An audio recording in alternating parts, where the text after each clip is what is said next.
My name is Koryzma. For those who don't know, I stream on Twitch. I say arguably questionable things. And here's a fun fact about me. Fun fact about me is that I love pickles. Some might be surprised about that. Some might not be. I also drink pickle juice. Like, not even, this is straight serious, like regularly. Not like glasses, but I crack that jar, sip. My roommate looked at me the other day and he's just like, "You're disgusting." So it made me laugh. But this is a podcast style talk show where we invite new guests each show to give their takes on common people's stories and struggles.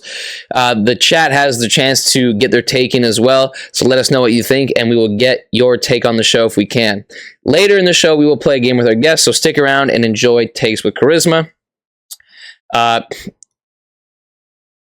tonight, ladies and gentlemen, we are honored to have a guest that will die on the hill that pickles are great.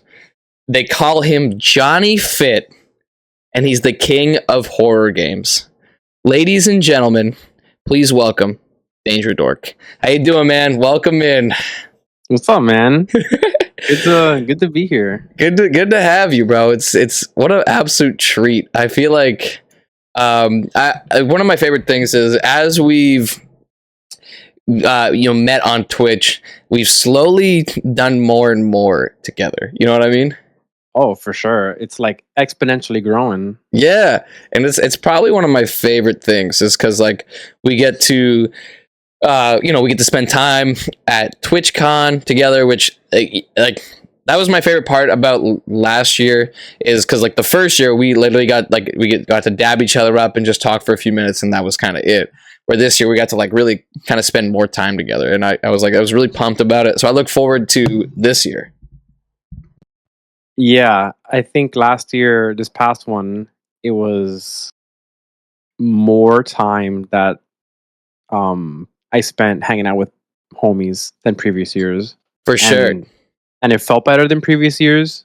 So I left that TwitchCon with the mindset of, okay, next time, do that again, but more.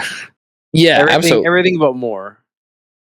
And that it's so hard to get everything in the TwitchCon, because it's like even if you're there, like I'm there for a week, and it feels like there's not enough time, because I'm sitting there like, fuck, I just want to spend time with my friends, but I want to network, or I want to do this, I want to do that, and like there's so many things, because a lot of the times we never get to see them in person for this time of the year. Mm-hmm.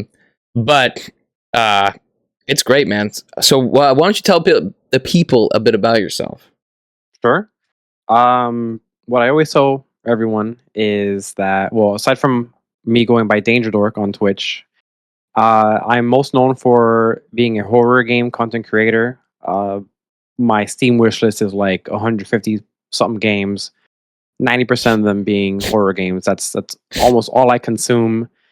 As someone who always gets scared, that's gotta be one of my favorite parts, dude, is watching your videos and watching you freak out. Making TikToks is hard for that, because it's just watching myself say the same thing over and over again. It's just going, oh my Jesus, that's all I do and say for some reason. That's my natural fear reaction. Yeah, dude, it makes me laugh, because it's very similar to me, where I just go, Jesus fuck.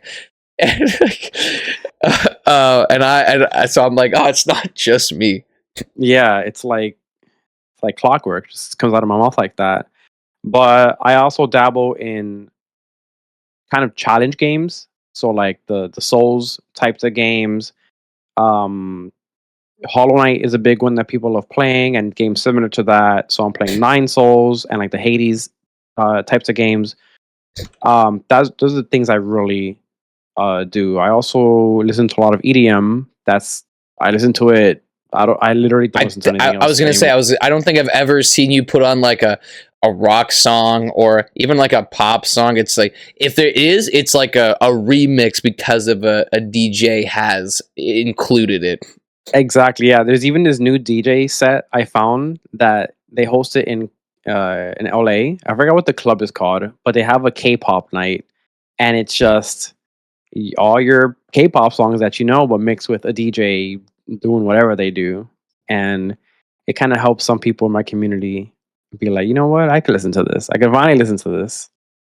So yeah, it's horror games, it's Souls games, it's a lot of just chatting about like current events, Twitter drama that I've seen on the internet, and EDM, and I just try to be welcoming to everyone and always having a good time. I love that.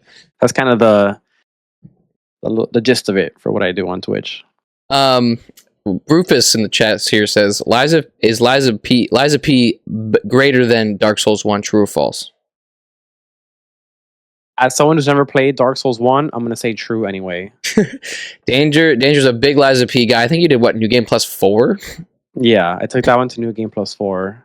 That's my favorite Souls game out of all of them. I beat Elden Ring New Game Plus 4 and Sekiro NG Plus 4. And there's 2 streamer friends I know that are playing Liza P right now. And I'm about to just reinstall it again. Oh, you just got like the bug? And just go for NG Plus 5. Let's go, dude. Go for it. I might do one stream where I try to beat it all in one sitting. Which should take like 8 hours, I think. Hopefully less. Okay. You should. I don't know if there's like a... You know how like sometimes... I can't remember the crowd control. I wonder if there's like crowd control for the game. So then like the chat can like fuck with it. That'll be tough. I know it exists for Elden Ring. Yeah, like, spawning enemies and like... Yeah, that'd be nuts. Yeah, man. I feel like it'd be a vibe. I get very triggered when I die and things don't go my way. So I don't know. I get that, man. There's something about like it's kind of weird because it's a different feeling. Dying in Fortnite, it's like different. It's a different feeling than like dying in a single player game over and over again. Like I could die in Fortnite 20 times and I'd just be like, okay, like I'm just playing like ass, dude. Like I just can't get over this. But I die like in like a hard boss and I just look at the same cutscene that I have to watch every time. I'm like, here we fucking go. Like, and like it's like the Grinch when he's like you start like losing it, but you almost lost your cool. Yeah, I mean, I'm bad with Fortnite or any of the Souls type games. If I'm dying over and over on a Souls game and I feel that it's for a dumb reason, then yeah, it's gonna get me. If I feel like, okay, that's on me, that's a new move I haven't seen yet, so that's on me, I'm fine. With Fortnite, if I'm used to getting like top 10. Right. If I'm dying like 3 matches in a row, number 56, number 74, number 41. You're just bullshit, crazy. Dude. And if I'm trying to go for a challenge, which is like gain 100 shields in Seaport, whatever it's called. Oh yeah. And I'm like at 70 and I'm looking for splashes or something, and someone gets me, I'm like, bro, there goes. Now I gotta load up into the game all over again.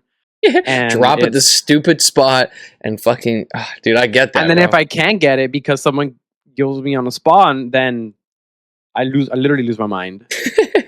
I can't.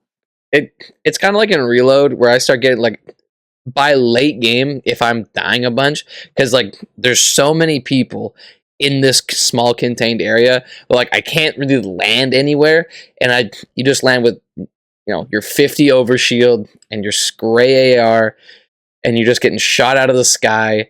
Like I just want to start throwing hands, dude. Yeah, it's pretty bad. When I'm off stream and I'm doing my gaming, it's pretty bad. On stream, people see me like, kind of get angry a little bit. Some might say it got pretty bad on stream, but I promise you it's like 5 times as bad off stream. Oh, I feel like, yeah, like it's super funny. Sometimes I think our chats want to see us get like angry. I think people hate that stuff. Dude, some people, like, I have, like, Criddle as an example. She's like, no, just let the hate flow through you. I want to see it. I'm like, stop, dude. Like, if I let that guy out, he's not going back in, man. Yeah. Like, it's going to be a problem.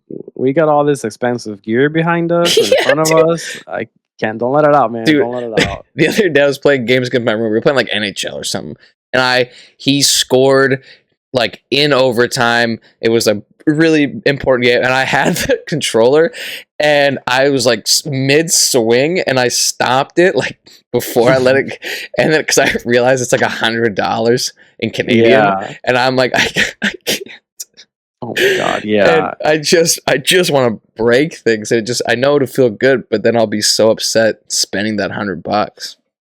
Honestly, yeah. Before this microphone, I had a HyperX, and I've definitely like just punched it off screen, and I bring it back, and they're like, "Oh my god, you're gonna break it." I'm like, "I don't care." But then I bought this That's why one. it's here. I bought this one, which I have to remind myself it's more expensive. Don't do it. And like even the people in chat, they say, "Danger, don't hit the microphone. It's expensive." I'm like, Don't hit. Yeah. I know, it's not that bad yet, but someday I'm just gonna find something. I know when I broke one of my mice, like a mouse I had, I kept it so I could smash it on the ground. It's just so like I like had it on the side, and I would just like bring it over and just slam it on my desk so I wouldn't do it to my current one, because I just was like, I can't. If I do it, then I'm cooked. Yeah, I need a punching bag or something. Yeah. To have behind me, and just I have boxing gloves, so like all I gotta do is take my earbuds off, put them on, and just Or boxing, man. yeah, man. Just step outside, throw one to a stranger, and just start throwing hands. Go run a mile, and any stranger that's along the path, dude, they're gonna get it. They're gonna get it, dude. Yeah, exactly. Just me at 1 a.m. playing Elden Ring. I'm walking their dog. They ain't ready for you. You know what I mean? They're gonna catch this 1-2 real quick. How long do you think you could hold your breath for? Like underwater, like you're swimming. It's been a while since I've locked it, but I want to say easily over a minute. Damn, okay, Tom Cruise up here. I don't. It cannot be over a minute and a half, but it's definitely over a minute. Okay, so like a minute 15, minute 10. I say that sounds about right. That's pretty good. I feel like I don't know what the average is. I feel like, you know, most people like it because if you're moving, obviously you're burning that breath quicker. Yeah. But you know, my goal one day would be like 2 minutes. That'd be like but like I don't think I've been in a body of water since the summer, and before that it's like the summer before. So, you know, I'm not really working towards it, but it'd just be cool. Yeah, I mean I don't even know how you train that. Because I would assume that's like lung capacity. So what, do you do cardio for that, or I don't know. I'd have to like because do you just try over and over? Maybe I don't know if Tom Cruise posted what he did because he can hold his breath for like 7 minutes. Can he actually? Because he does it for the stunts for Mission Impossible. And dude, Google it. It's a real thing. It's a real thing. He does all his stunts. He's a madman. I believe he does his own stuff. I'm sure there's some stunts he doesn't do. And maybe like walking through a door normally or something, you know? Because like even Jackie Chan has a stuntman for some stuff, and that guy is a psychopath. Jackie Chan is a psychopath. But there's no way he's holding his breath for 7 minutes. I'm gonna look into the article. I'm gonna look into it, and I'll send you some shit on it later. Yeah, if he actually does it, I will also train for a 2-minute thing. Okay, yeah, and then I'll just like start like, what is it? I just remember seeing this video. This dad's like, my son's going for like world record breath holding, and like the kid's just like floating at the top, face down, and he's like, it's like he's been 60 seconds, 7 minutes, he's still going. And I'm just, take that, Tom Cruise. And I'm just dying laughing, man, because I'm just like, dude, it's like your son is not even moving, bro. Oh God. Oh, so. I know it has to be a joke, right? But it makes me laugh. But yeah, man, are you excited to get into finding out if they're an asshole or not? Yeah, man, I'm excited. I've like gotten random what's it called, like notifications from Reddit. Even though I don't subscribe to that like subreddit. Yeah. Sometimes I still get their posts, and I'm like, okay, well, whatever. Oh, interesting. sometimes on TikTok there will be a post of like a Minecraft person doing parkour with the Oh yeah, yeah, audio. yeah. And The it's, thing that pisses me off is just put the whole story in that thing. oh my god, I Don't make me do know. the fucking part 2 or 3 because like there's no reason. Like I've watched whole episodes of Family Guy on TikTok. Like there, I saw the Mario movie on yeah. TikTok. But like I think they break it up. I don't know if it's like an attention span thing or if it's like they're just doing it to have the views climb. But for me, I get so turned off by it that I just swipe away. I think it has to be for a viewership thing because, It's like, gotta be. if you're guaranteed, let's say 100K on the first part, 90% of them want to come back for the second one, and another 90%. Exactly.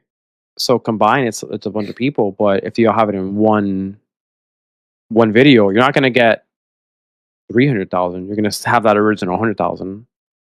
Well, exactly. I think it has to be, and like, okay, but like half the time I'm holding the ×2 button anyways because I don't want to like shit. This takes so long, man. Like I just, especially these stories, because I always feel like these people are storytellers. They tell like they're giving you like the details that you almost don't need. They're like, yeah, dude, how I lost my kid.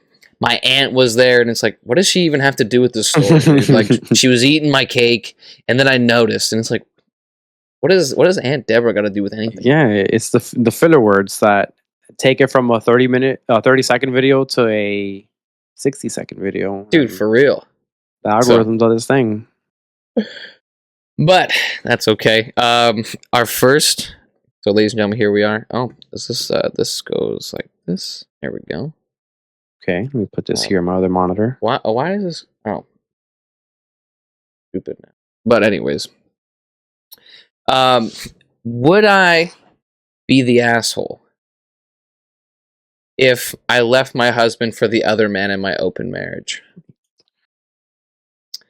So I'm genuinely torn, and I don't know what to do. See, my husband and I, sorry.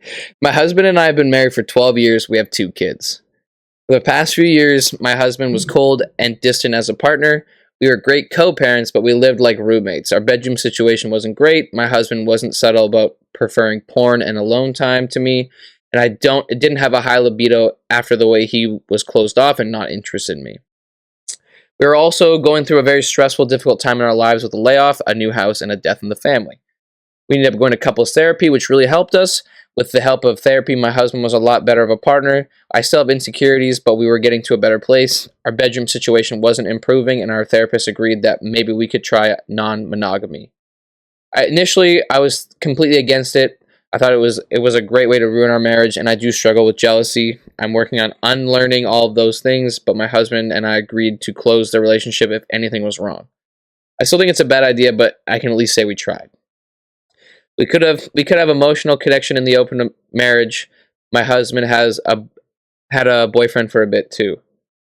I'm currently seeing another man, which he wants me to leave my husband for him. We were friends before we got into a relationship. I'm in love with him, but I still love my husband, even if I'm not in love with him. I don't want to break my family. My husband would be devastated, and he said that he wants to keep our family together. But on the other hand, I want my children to be raised by 2 happy parents, even if apart. My husband is a good man, a 50-50 partner who does his share of chores, his part of the parenting, and we have fun and are good friends. L is also a very good man. He's kind. He's great with my kids. He's responsible. We connect sexually. Part of me wonders if it's worth it just to leave for a compatible sex life, and part of me thinks I only have to live one life to live. It's going to be hard to find a man like L in the modern dating world because I don't want kink or butt things or toys. I don't want a man who follows Instagram models or watches porn liberally. I don't want non-monogamy. I'm very vanilla, and I want a happily vanilla life. L had a divorce lawyer walk through everything with me. I want to be fair to my husband, but I don't want to blindside my husband with divorce, but I don't want to be unprepared. Would I be the asshole if I left him? What do you think, man? That is a lot going on. Lots going on, man. Like, as the story went on, I'm like, I have my thoughts on it, and if something else comes up, then I'm like, oh, okay, so that's going on. and it's something else. I'm like, oh shoot, now we're there. Um, so from the very beginning, I was like, well, if you just felt, if the husband isn't doing his part and you fell out of love with him and you have someone else that you're in love with, then I You should mean, go for it, right? because the same would happen, and even if you're not in, even if you are in a monogamous relationship, if you lose feelings for your partner, then like, well, you break up with them, you divorce them, and then you go for someone else. That's just Yeah. the normal flow of things. So that part seems pretty standard for what this person is explaining. Um, but then, I mean, I guess it's difficult once you have kids and you both want to keep the family, and there's a lot there that seems like they need to keep working on. Um, it's crazy that the new boyfriend, I guess, hired a whole lawyer to walk Literally, it the was just person like, through it. he's like, "Don't worry, baby. I'm gonna take care of you. Like, we're gonna make sure everything comes out good, right?" And like, shit, fair enough, dude. Like, Yeah, um, I always feel like it's one of those things where it always gets convoluted when there's kids involved because you want the kids, you don't want to, worst case scenario, the divorce doesn't end happy, and there's arguing and yelling, and they're like, the worst thing is they're gonna make the kids pick sides, depending on the yeah, age of them, of course. um yeah. Speaking of the kids, the person talks about wanting to keep the kids feeling like they're being raised by, Two happy parents. yeah, Yeah. even if they were to keep it as open relationship. I listen, I don't know nothing, but sometimes the kids would be like, wait a minute, so my mommy has a boyfriend, my dad has another girlfriend or a boyfriend, and that either way, whether they split up or whether they keep the open relationship, um it sounds like the kids will not be able to say, I am raised by two happy people. Yeah, So they're kind of screwed either way. they're kind of, it'd be it almost just be better, like, just to get the divorce. Yeah, I think because clearly she's happy about the fact that how they're raised, like, he's being a great co-parent, he's hmm, he's doing his share of the chores, like, um he's not doing his stuff, he's just not fucking, like, engaging with her in a romantic style. Like, it's like she said, they just feel like roommates, which is a huge bummer. Um, and so, that's always a worry, right? Because people say the emotional connection is important, but the physical one is, I feel like, for me at least, is just as important, because if you're not engaging in any of it, yeah, you're just friends with extra rules. exactly. And yeah, the husband is, I'm looking at it right now. It says, my husband wasn't subtle about preferring porn and alone time to me. If he's so open about just not wanting anything to do with her like that, and it's something she desires, like that's literally two people not being compatible with each other. It is, And right? if that's a big thing to her, then what are you gonna do? Just stay in it? Well, at that point, I feel like if she were to stay in it, she's just gonna, like, yeah. Don't get me wrong, the marriage is open, but I also feel like eventually she might just start kind of, uh, just starting to like feel like, kind of, not, I don't want to say hate. I'm trying to think of the proper word, but like, just, she's just gonna start pushing away, or she's just gonna start feeling like super frustrated with him because they're just, why are they tied together? Why are they tied together by marriage if they're literally just friends? Yeah. And I don't know what kind of therapist that is that they decided on, hey, maybe we should try non-monogamy. I would assume if both of them were in the course of the therapy sessions, I would assume at some point it was mentioned that they want to work on it, that they want to make sure the kids are raised well and all that stuff. And usually, I would assume that the therapist says, "Hey, here's some things to work on so that you can improve all these situations." But that paragraph says the therapist agreed that maybe we should try non-monogamy. Yeah. So at some point, it was like, you know what, you make the kids happy, raise them well, but for bedroom stuff, as a therapist, I'm going to suggest you go seek it elsewhere. That's And kind of a wild approach for me. it's interesting, right? And clearly, you know, she's so interested in this fella, like she loves this guy that she's bringing him around the kids.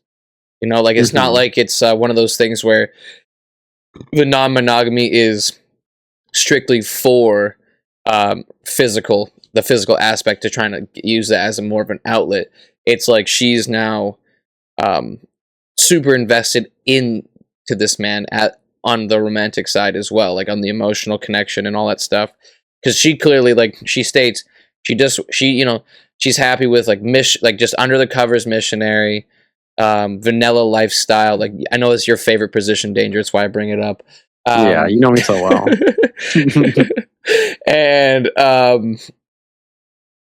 but you know, she clearly talks about how she just wants a very like, you know, I don't want to say mundane, but she just wants a plain Jane life. You know, she just wants to come home to a husband, probably have sex, like vanilla sex, and just spend time with her kids, build a family, and do whatever. So it's, you know, I feel like she wouldn't be the asshole because I feel like she's more of an asshole if she stays. Yeah, I wouldn't blame her at all if she's like, "Hey, dude, it's time. We gotta end this," and she goes with the guy. However, I will say, kind of suspicious that the person she chose is a friend of hers. It's a good point. That she's known for a while. Who was waiting in the shadows for this to happen? Is it the guy who's like, "Oh, dude, if she wasn't married." You know what they say: a shoulder to cry on is a dick to ride on. So, yeah, let's get it. I've cried on many shoulders. One of them was waiting. One of them was waiting, yeah, absolutely. Like, or you know, it's always one of those things where she's probably like, you know, scrolling social media. Like maybe this guy posted like a selfie on Instagram, and she's like, "Man, he's so cute," you know. But doesn't say anything because she's out of respect for her husband because she loves him so much. Yeah, unless I mean, a therapist would say like, "Hey, yeah, you should probably try fixing the sexual relationship part." You would think that would be the first part, right? Like the first. Yeah, but the husband just doesn't want to. He's very explicitly says he wants his alone time and doesn't want to do it with her. He just wants to crank his hog on his own. Yeah. So if at the end of the day, if everything's going well and the therapist says, "Hey, you two just need to fix on this one aspect of your marriage," and the husband's like, "Nah, I just want to go crank some 90s on my own," then there's. I think to me it just shows that he doesn't want to fix it. Exactly. And like it's just at that point, why even waste? She's just wasting her time. And if she doesn't divorce him, I feel like it's only, like you said earlier, it's just going to make it harder on the kids. Oh, 100%. Yeah. Kids are going to grow up seeing their parents. Their kids are not going to see what like love is. They're going to grow up thinking, "Oh, those are my parents. They're married. They have to be happy." Is that how happy people act? Okay. I'm finally at an age where I can start dating. Hey, boyfriend or girlfriend, I love you. I'm going to neglect you and ignore you. Why? Because if my parents are together, that means they love each other. That has to be what love is. Exactly. So it's just horrible example. Modeling. Yeah, absolutely. The first comment said, "You're the asshole. You violated your own rules." good point, because they said if you fell emotionally, they would close it off. So yes, you would be. In addition, you have another man actually helping you talk with attorneys to help you file with divorce. What I think you need to do is tell L you need 6 months away from him, zero communication. You are in limerence with him. I'm assuming limerence, it means like he's just like it's just affecting like how she kind of thinks, maybe. Mm-hmm. Then after you tell L to fuck off for 6 months, okay, that's a little dramatic, but you need to tell your husband what has happened and close the marriage again and focus on it. If in 6 months with zero communication from him, tell L if he violates it with you, you'll be done with him forever. And if you still want to break up your family after this time, then have that discussion with your husband. Your therapist is a crackpot for suggesting opening up the marriage. Yeah, that's what I was saying. Which is like a weird approach. Which is like, yeah, it's someone's like, you would be the asshole. The grass isn't always greener. In an open marriage, you're supposed to avoid emotional connections. You violated that. You've also had to meet your kids. So then this person's also stating, why wouldn't you just start with divorce, as opposed to just kind of like dragging it on? So at least the consensus with the comments, people seem to think she is the asshole. Damn, we're wrong, man. I was thinking she wasn't, but I, you know what? The thing is, I just completely went over my head is how emotionally connected she was. Because like but like, it's gonna happen, right? You start spending time with somebody different that is new, it's interesting, it's fun. It's gonna happen. I think she's the asshole? I don't. I do think she's going about it the wrong way. Yes, that's what I was gonna say. I think sure she violated certain rules of non-monogamy or whatever, and like whatever. The husband still doesn't want anything to do with her, and he just wants to watch whatever he watches on his own and sit on the sofa with a beer in one hand and his dog on the other. No matter what, if he's not willing to fix that, and that is the one thing she kind of needs to feel like everything else is fulfilled, then that's on him. It's either on him to fix it, or it's on her to say, you know what, the sexual stuff that I want that he's not fulfilling, it's okay. I'll be fine. I'll just suck it up. But then that just creates resentment. Exactly, right? And then I think, if anything, it's just going to get worse. Yeah. I feel like I think she should have just got a divorce if he's not willing to fix it, because like we said earlier, she just doesn't care. He just doesn't care. So I think for me, I guess you're kind of the asshole, but like I'm so wishy-washy. If I have to say, if I had to pick one or the other, I guess I'd lean towards she kinda is, like, more so, just because like the way she's breaking the non-monogamy stuff, and it seems like she's already sold herself for what she wants. Mm-hmm. She just sometimes I feel like they just need that reassurance. Some people just want that, and I get that. I think the violating the rules or whatever is a small part. It's like a drop in the pond compared to the actual fixing of the relationship. For sure. Because it seems like maybe the therapist thought, like, hey, you're good parents and you do your chores together and you're fine. As long as you're able to get fulfilled sexually elsewhere, then the marriage is going to work. Right. Which is, it's tricky. Doesn't know. It's tricky for sure. Not that many open relationships work, in my opinion, but I've never experienced one, so me neither. I've heard horror stories. Which is, yeah, I've heard horror stories and I've seen them. I've heard of them working, and I just go, okay, not for me. But our next story. Wait. It did. Okay, great. Am I the asshole for boarding a plane without my sister and leaving her and her kids behind? Wait, I can't see it You can't. Oh, you can't see it. Okay, hang on. on the shared screen. Okay, hang on. I don't know why that. Can I not just do? Oh, I can just do. That's better. That's what I wanted. There you There. go. That's better. You know what it was? I pushed the wrong button earlier, like a doofy. Doofy. But am I the asshole for boarding a plane without my sister and leaving her and her kids behind? But they're using fake names, whatever. 21 female, currently going to college in the same town as my sister, 27, and her family live. That my sister and her family live in. Why and her family? My family. Anyways, we're about a 6-hour flight from my hometown, where our parents and our extended family live. We had planned on all flying back to our hometown for Thanksgiving a few days ago.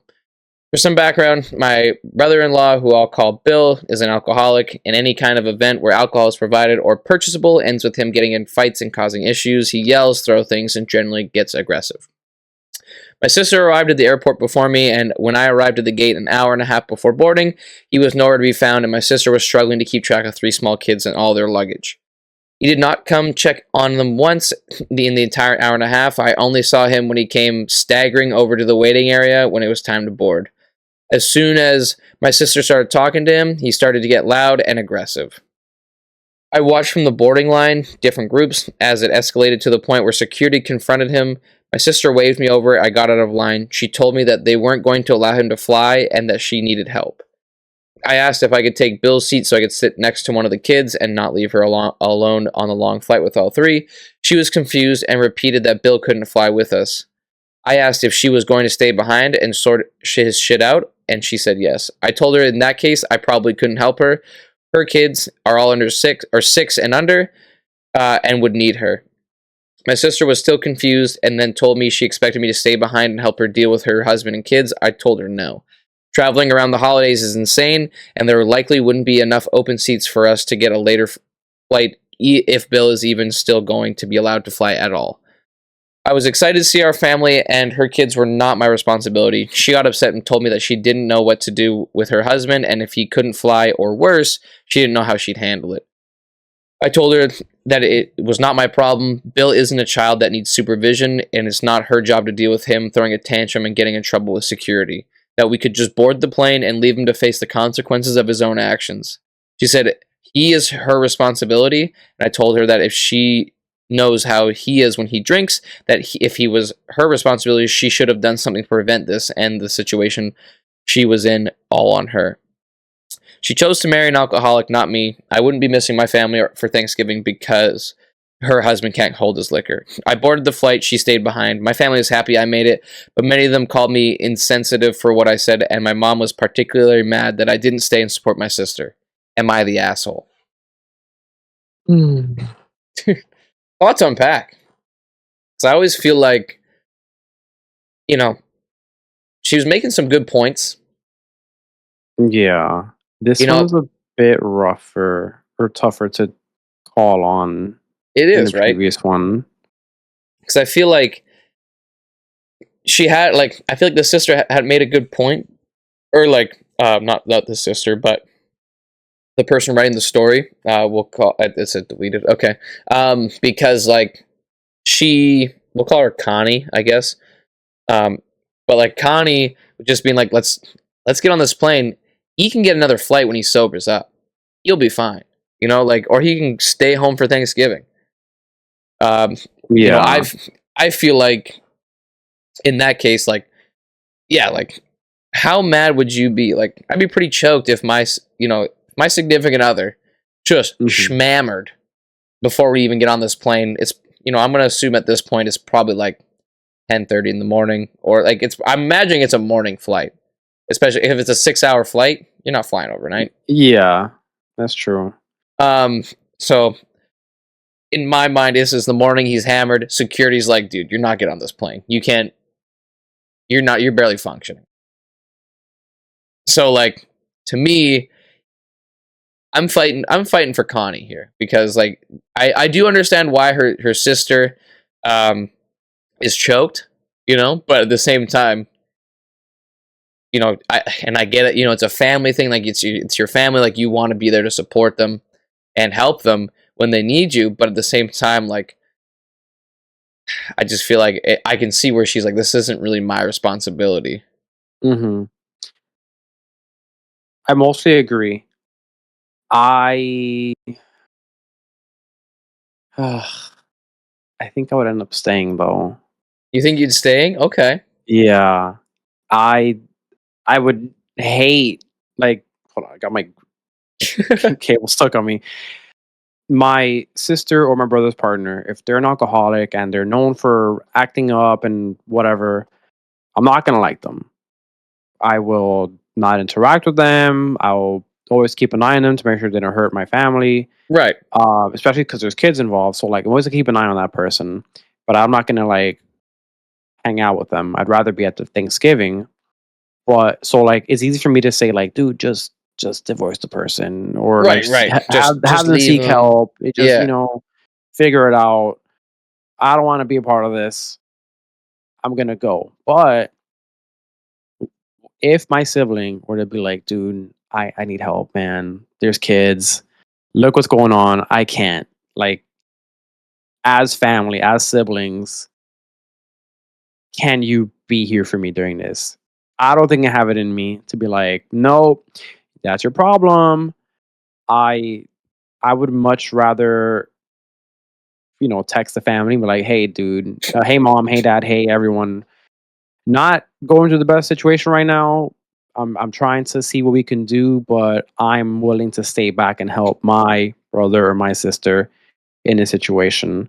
The only way I would get on the flight is if my sibling and I look each other right in the eyes and I tell them, "Hey, are you 1,000% sure that you are okay with me getting on this flight and like Right. bouncing?"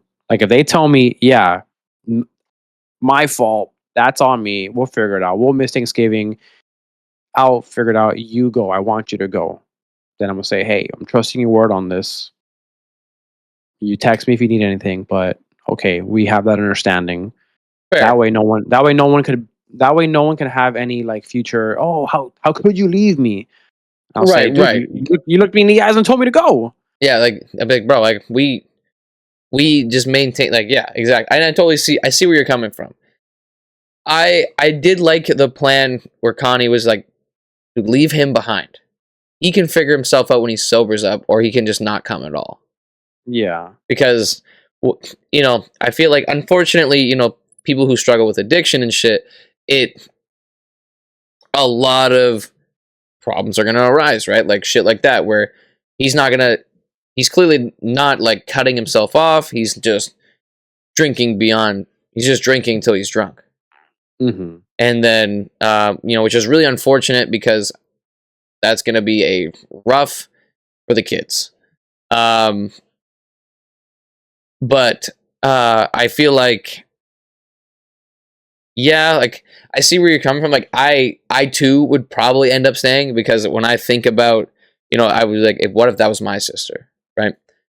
hmm, And like my mom would be so mad at me if I just left her there, right?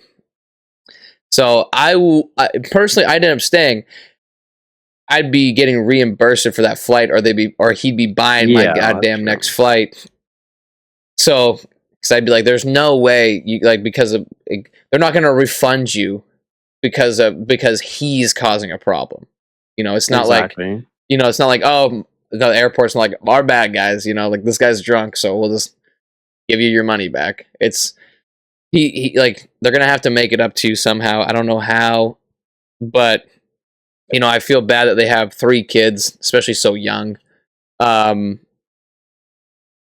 but like yeah, it's really unfortunate that they just you know I don't see her being the asshole for going. It's just not how I would have like how we probably from what we talked about how we would have handled the situation. Yeah. Um, I am gonna say she's a bit of the a hole for that. Okay, I respect it. As I'm thinking about it, I'm leaning more and more towards saying that she shouldn't have gone. Okay. If at that point, if they just didn't have a healthy relationship, or they were like distant, the two sisters, then like sure, the personal motivation to stay probably wasn't there, because it's like, oh, okay, you're my sister, but we haven't seen we see each other once every 2 years. Yeah, right. No, I have no motivation to stay and help you out with this. I'm gonna go see my family.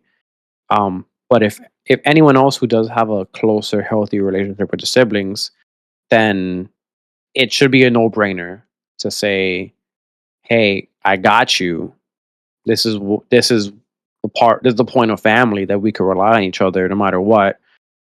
So this is where like my name is being called to come in clutch for this moment. Right. What's the family gonna do? How dare you? How dare you How dare miss you? Thanksgiving? You know? Yeah, how dare you miss Thanksgiving to help your sister through her alcoholic husband's tendencies? Yeah, and it wouldn't be easy for the mother or the wife to say, you know what? Yeah, he could come back when he's sober, because as I would assume, I'm since they're assuming. married, it's more likely than not that the partner's gonna feel a sense of responsibility to at least stick it through Yeah. with the partner, like through thick and thin kind of thing. Oh yeah. At that moment, this older sister probably wasn't at that point in life to be like, yeah, this is the last straw. I was gonna say because she clearly doesn't like Bill. You know, like she's Who the yeah, wife, no, like the sister, the younger one? Oh yeah, the yeah, younger. 100%. She clearly doesn't like him just because of all the, you know, how she describes how any event that he goes to where alcohol is, it just ends poorly. Yeah. And so for her, she's probably like, you know what, like I'm so tired of this. You know, like it's just, why is it every time this guy comes, it's like it's just a nightmare. And it just, I can see where it would frustrate her, because it's just like, man, are you literally just can't control yourself just one time? Like you're getting on a plane. Hmm. Because like, I don't know about you, when I fly, the last thing I want to do is not be allowed on that plane. I'm gonna take a guess that the comments are going to have the tone or the mindset of live your life. You're all adults. You have all the rights in the world to go. Like they're probably gonna depersonalize the sibling relationship and just say, "Hey, you're 21. You're an adult. You can make your own choices." Yeah, She made her choice. She's married. She chose to marry him. She chose to stay, and you can equally have your right to leave. And no one should be mad for making your choice, right? right. That's like very black and white. It's true. She has the option to leave, and that is her choice as an adult. You got to respect that adult decision. But once you start putting in all the extra factors of like that's family, you know, loyalty and all that stuff, Oh yeah. then that's where I kind of shape my decision. Friend of the show, Cat Waringforth, says they ain't my kids. Fuck them kids. Fair enough, God. right? Like, and then Fat Man Pootie says, I'm 40-60 on this. I would give him some bread and deal with it when we land, if possible. He wasn't allowed to fly.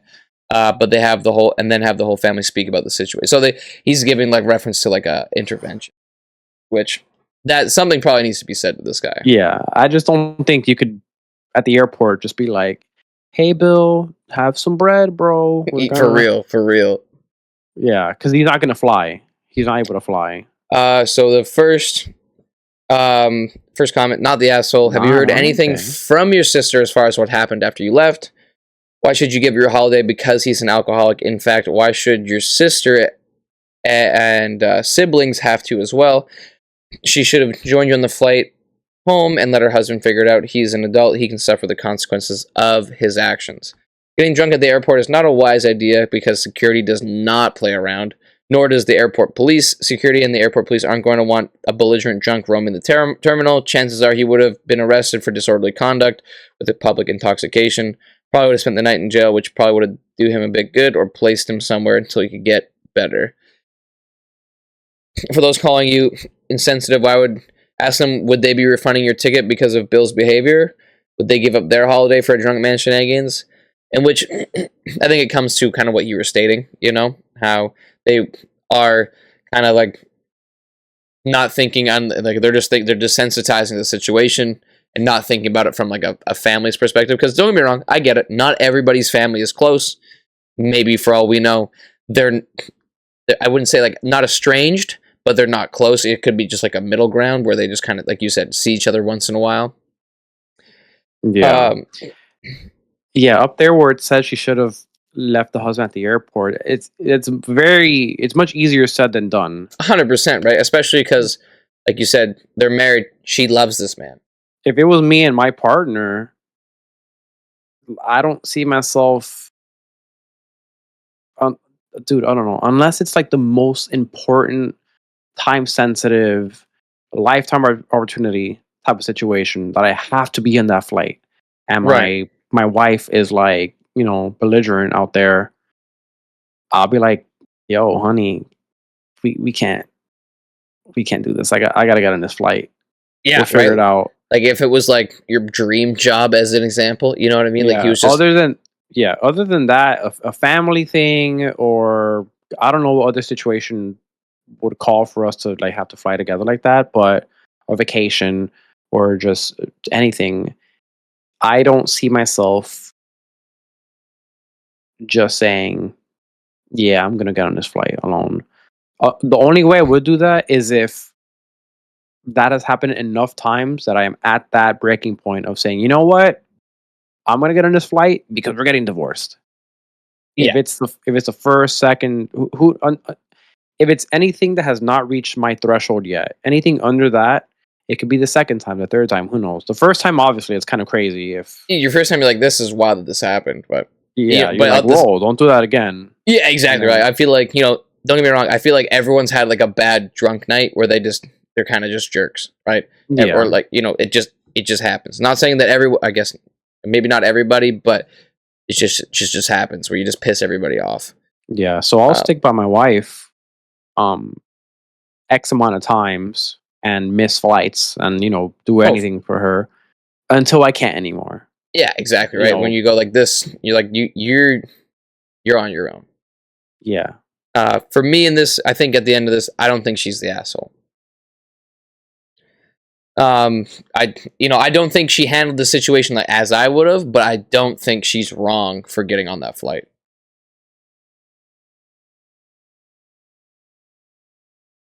I could only agree if I had the context of how close they are Right. and what.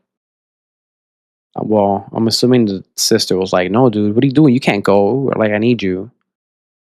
Then I'm gonna say, yeah, I'm leaning more towards she is. Okay. Okay. That makes sense to me, man. Yeah, and it's not for Bill. It's for my nieces and nephews and my sister. And we're like, all right, you know what? Right. Yeah. I'm gonna be here for you guys. That's pretty. That makes sense, man. That makes sense. I have to pee so bad, baby bladder bray. So I will be 1 second. Okay, Just take your time sitting down on the toilet. I heard your legs are sore, and it took you 60 seconds or something to sit down. So, hey, what's up, everyone? What's up, Toby? Fatman, hello. Ding dong, ding dongs. King Kong, Questy, hello. Hey guys, Criddle. So Kurt, I heard Toby called out of work today so he could watch the news of what happens in the States. Is his favorite show or something. Hey Cat. TwitchCon 2025? Yeah? Yay or nay? Well, caught in trouble. And that's why I think that Koryzma would be the number one person that I call on if I ever needed something in life. and I Let's think go, that dude. you all should appreciate. Oh, what's up, Hey, man? man. What's up? You had a good PP. Oh, it was relief. It's all the pickle juice. It just goes right through you. Exactly. It's keeping me clean. You know what I mean? Like it's keeping the system working, man. Just a chill guy that's got to pee. I would rather not pee for the rest of my life if it meant I get to not have pickle juice. Interesting. I don't know what I'd sacrifice. But regardless, are you ready for this next story? Yes, sir. Okay. Am I the asshole for losing my erection when she farted violently in doggy? This one All right. just made me laugh. But this happened earlier today, doing backshots, and I was very close to climax when she suddenly farted. I could literally see her whole anus vibrate like a drum. I could probably kept going if it wasn't for the stink. Now she's angry and called me a dickhead. What? So I think the title just made me laugh when I seen this. But like I don't see why you guys just both wouldn't laugh. You know what I mean? You both need to have that sort of dynamic with each other where things like farting and burping is more of a haha with each other. Yeah. Which is, hey, some people, I would encourage that. Anything body wise or whatever with each other should be not seen as you're gross because you farted or whatever. Yeah, absolutely. But at the same time, like if you just don't like it, if something like that turns you off, or if you're in the zone while you're in doggy, and a smell and something unexpected kind of throws you off, then I mean, shoot, you can't really blame someone for not being into that. But I like to imagine this wasn't on purpose. That is very true. Yeah. Like I like to think, that thing probably just slipped out, and Yeah. At least based on the context, because there ain't no way because like if she's ain't no way she's building that up. You know what I mean? Yeah. I think it would be okay in any, like, I'm thinking of it in three different possibilities. One, they laugh it off, or he enjoys it when she does that. Then, more powerful back shots. Or ignore it, just keep going. Keep going, yeah. Or just doesn't like it. And if once your brain is like, caught off guard from that, then, you're just going to send signals elsewhere and it's going to go deflate like a balloon. Just now, if he like berated her for that, or like if he said something of like, ew, that's gross, ew, stay away from me, I don't want to do this anymore with you, then yeah, that's insensitive. I would say he's an asshole because it's like it's a normal thing. You know what I mean? It's not like she shit on him. Yeah. Right. So I feel like you just kind of like I feel like in those moments it's one of those things where it's like you kind of just need to laugh it off. You kind of just be like, all right, that was kind of wild in the moment, but then you just talk about it after and you just be like, that was crazy that you did that.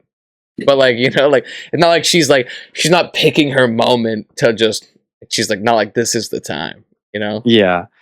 I'm either going to ignore it, or if we have been together enough to develop that dynamic with each other that we can laugh it off, then yeah, I'll be like, hey,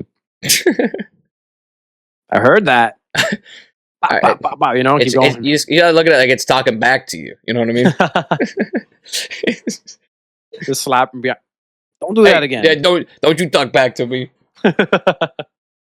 Exactly. You gotta play it off in a funnier way. I feel like because like you said, he could have, like, if he were to just be like, oh, like that, reeks, you know, she's not gonna feel fucking good about it. Like, dude, she's already like, you're literally inside of her. Yeah, I'm sure if the roles were reversed, there are things that the guy could do that the girl's probably like taking note of, that she can choose to either play it off, laugh at it, or berate him for. And as a guy, definitely wouldn't like it if my partner is telling me something like, ill, gross, why did that happen? Why did you do that? Yeah, right. You know? Like, how would you feel if, she just like looked at your wiener and said, "Ew, gross." Yeah. Like, I'd be playing chicken with a bus, right? I'd be doing what that guy from the first story is doing. I'm just need my alone time. Just exactly, dude. Just find me on never the couch for myself from now on. exactly, man. So it's just one of those things. I feel like that. I don't think for having that moment with the balloon deflating, I don't think that's the issue.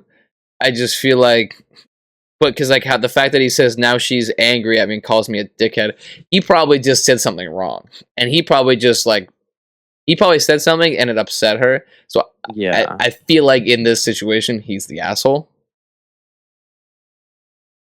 Yeah, she didn't explicitly say it that he said something, but based off that last sentence, it feels like Yeah, he did, like you said. So it's definitely if one that like. if that's the case, then yeah, he is the a-hole. The comment says, "I'm fucking dying laughing. I'm so mature." But it's, what the heck is this? Your diary. Diary. Someone said, "Dude, if this happened, me and my boyfriend would be both die laughing." Poetry. While your girlfriend farted on you 10 months ago and you did the exact same thing earlier today, what are the chances? Crazy. Oh, this is someone's like a serial poster, dude. That's crazy. That's funny. But it's a certain realization. Sex comes with a certain realization that things could happen. All parties should turn a blind eye and just keep calm and carry on. Makes sense to me. Yeah. It's not how you see on those websites. It's exactly, man. Like, sex is different than, like, don't get addicted to that porn, 100%. But yeah, I mean, it was a short and sweet one. I just thought that's a funny title. Yeah, it's a good one. It definitely for the first two we were like super analytical, like, oh, but the family, the whole dynamic, and that's your sister and there's children involved. And I was like, yeah, you farted. Yeah, dude. Yeah, stinky. Stinky. Yeah, dude. Like, bark back at it, dude. Come on. Yeah, man. just mid thrust, you go, uh-oh, stinky. That would be so fun. That's something a friend of ours, Jim Tasty, would do for sure. Oh my god. That man is something. He's something, bro. The next story. Am I the asshole for breaking up with my girlfriend when she tested me? Ooh. So when I was 16 years old, my girlfriend broke up with me. I was pathetic and begged her to change her mind. I thought I was in love and I couldn't be without her. I was an idiot. I'm now 25 and I've promised myself I would never do that again. I've had several relationships and a few hookups, and when they end, I am sad but not weak. I had been with my girlfriend for a year and a half. We met at a social function for people in our line of work. We hit it off and started seeing each other more often. Then it made it exclusive. Recently, we've been talking about moving in together. Our city's expensive and we thought we could save some money. Her apartment is bigger than mine, but I own mine, so we're working that stuff out. Last weekend, out of nowhere, she says that we're moving too fast. Okay, no problem. We didn't make any plans that can't be undone. Nope, she said she wanted to break up because she wasn't sure I was all in. I said, okay. Then she freaked out. Apparently, it was a test to see if I would fight for her. Yeah, I don't do that anymore and do not appreciate mind games, so I told her that I would box up anything of hers that might be at my place and she could pick it up. She accused me of being a cold-hearted asshole that was only using her for sex. I wasn't. I thought we had a future. I wasn't ready to propose or anything, but I thought she was the one. We had met each other's families, and she had spent last Christmas with us. My parents and sister loved her. I loved her. My mom and dad called me to ask what was going on. I told them they think I'm being stubborn. My little sister says being a complete jerk for not forgiving her. I just remember crying myself to sleep over a girl and refused to do it again. Am I the asshole? Um, And what are your thoughts?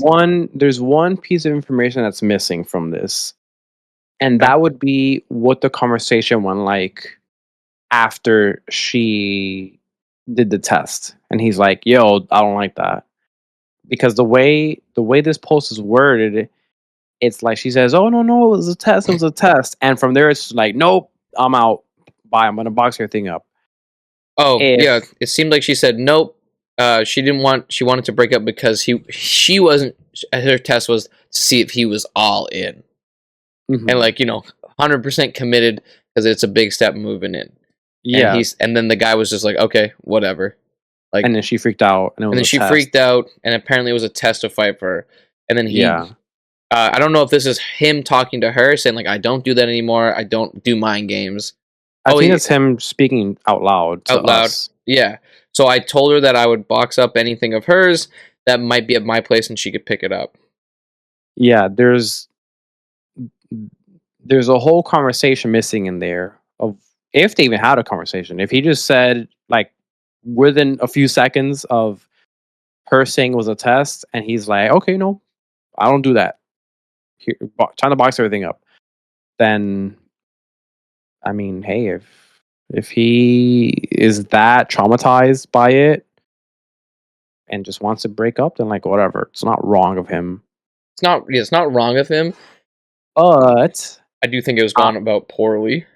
yeah, I am a major advocate for communication. Yes, dude. I feel like I I do not do number one. I don't do mind games either. I hate that stuff. Drives me crazy. mhm.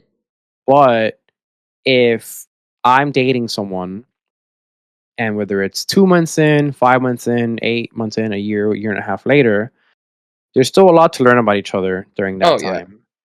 And if a year and a half in, she does a prank or something that is kind of serious, but it's meant to be a test, then that is the perfect opportunity to get that out of your system and say, "Hey, I don't like this, but I want to talk to you and let it be known that we don't do that in here. Yeah. I like you. You've been great, fantastic, but we don't have to move in if you don't want to. And now I'm kind of confused on what you actually do want to do or whatever, and Yeah. what you think. Do you think I'm actually all in or not? We need to figure that out because I'm confused because of your test, and I'm willing to talk it out and get back to our normal. But for future references, we're not doing this test ever again, and then Yeah. go from there." I think yeah, like I've had girlfriends in the past, where you're kind of like you're saying something stupid, like you're kind of not like I wouldn't say arguing, but you kind of just you guys are just a little tense, like maybe someone's had a bad day or something like that, and then they'll be like, oh, then why don't you just break up with me then? And it's like I stopped them right there. I'm like, no, we don't do this game because if you're already thinking about it, it's either we're gonna continue this relationship or we're not, and if you're gonna joke about breaking up, I don't fuck with that. I Yeah, just don't because that way it's always like why is it in the back of your head as like a not a joke thing. Um but I express that to them. I don't shut them down or I don't just be like okay like like and like you said I just go like no I'm not going to play these like tests. I don't do like ultimatums. I don't do these things because I don't think it's healthy. Because if you do like an ultimatum like it's either this or me, then like it shouldn't be like that. It shouldn't like it's like there should be a way to make it work. yeah. Um, This isn't high school anymore, where it's like, "I don't like you. Ew, you're yeah, ugly," and but you secretly want to like take back shots and fart on them. At the age that we're getting, um, I don't know. I speak for myself. I've definitely learned to value and seek someone who can communicate, because I don't argue with people. Yeah, I, right. I'll rage at Fortnite if some 16-year-old boxes me in and one pumps me with a shotgun. I will Oh, break my microphone in half. losing my But fucking mind. Yeah. but in a relationship, she could, like, I don't do something. She could Ladies, take lose notes. all my money in the stock market. I could end up homeless the next day. I just don't get loud and freak out and like rage. I try to communicate every chance I get. And if someone isn't able to do that for me, then I've actually stopped talking to people for not being able to communicate with me. This is a true story. This Yeah. happened, I don't know how long ago. Um 3.5 I years ago. Yeah. It was I don't with know. Bill, the guy that drunk It at the was with Bill. It airport. was with Bill. Yeah, that son of a bitch. I told Bill, I said, "Hey, I'm not compatible with someone who cannot meet me halfway in communication. Yeah. I want to be okay with this. I want to, continue taking this on the pace we're at, but this tension can't do it. So, are we able to resolve this with communication?" And she says, "No, I don't think we can." And I said, "Cool. You know what? Good time talking to you. I, thank you for the few months of getting to know each other, whatever. Wish you the best." And, that's all it was. And I left it and at that. and I feel like, very fortunate that she was seeing a guy like you. Like, not saying like, just because like, um, you know, uh, Kat Wangforce, friend of the show, says men get heartbroken one time when they're 12, and then they use to fuck everyone else over for the rest of their lives. Which, granted, that's where the homie Martinez says those are fuck boys. We're wholesome gentlemen here. Hmm. That's what we're all about, is being communicative and being like, it's one of those things is like the virtue of patience and the virtue of just being able to like communicate, because like a lot of people just can't be straight up with their partner, which they should be. Your boyfriend, your girlfriend, or whatever. Like, you should be able to you should be able to talk to them about anything and just be like, hey, like, what you did there made me really uncomfortable, and I don't appreciate how you handled that situation. I feel like there's Hmm. better ways. Like, don't get me wrong, the mind games, I don't fuck with it. If you're feeling insecure, or of other people's feelings or anything like that, please just talk to them. Just be like, hey, like, you're sure you want to do this, right? And Yeah. like, I just feel like yeah, like, it doesn't have to be an argument. It it can be just straight up conversation, like you just presented a prime example. Like, hey, can we fix this through a conversation? And they said Yeah. no, and then you're like, okay, so there's genuinely nothing I can do. So the next best option, I think, is for us to step away from each other. Hmm. I'm a big believer that just healthy conversations can allow both people to get to an understanding of each other, not even an agreement with each other, but an understanding. And if that understanding is an agreement, then hey, you're good. And if Yeah, that understanding still leads you both with differing opinions, then you're at least able to, in a level-headed way, decide how to proceed from there. Because, like, if I don't know, if we're arguing over something like, I mean, in this situation, it's about what, moving in with each other, which apartment or whatever. yeah, Let's say that turned into an argument. She wanted to stay in her place because the place is bigger, and he wanted his place because he owns it. If she was like, "No, we have to stay with mine," and he's like, "No, but I own my place. Let's do this." If that turned into an argument's bad, and that's already a stain on the relationship. But if they talk it out and they're both calm, and no one's raising voices, no one's calling each other names, and at the end of the day, they still decide, hey, you know what? I heard your side of this. I understand why you want to keep your place. That's fine, valid, respect it. But I still want to keep my place for ABC reason. As Yeah, long as both people can like understand each other, then cool. From there, they have to say, hey, this difference that we're having right now, we could either resolve it and like I'll sell my place or you just come to me. If they can't, if they're so set on staying in in their a bone, respective. Yeah, yeah, then the next step is, do we continue the relationship while we're living apart, or is that a deal breaker that we need to break it off and you can just maturely break it off? for And sure. that should be it. Yeah, like Floby says, like once yelling comes into the conversation, everything being talked about is out the window because your emotions are heightened. So now at this Mhm. point, you're a lot of people just turn petty when uh when emotion, like more emotion comes in and more anger and shit like that. Like don't get me wrong, I've had disagreements with my girlfriend, and but we just talk about it, you know. And I say my point, she says her, and I'm like, look, as soon as if someone starts yelling, I have to walk away. Mhm. Just because I'm not going, like, not that there has been a situation where there's yelling, but if there is, I would just be like, I'm not doing this right now. We need to cool down and come back because I've seen How I Met Your Mother like 800 times. Okay, every time Lily and Marshall get heated, they say pause. I know it's probably not healthy, and then they come back and continue the fight, but it's a way to be like, okay, let's just put this aside. Let's fucking cool down, and then we'll come back and we can find a resolution. But like you said, clearly, she just had made a poor choice of, the mind games. Looking around, not a fan. I, you know, I don't think he's an asshole because I understand. Don't get me wrong.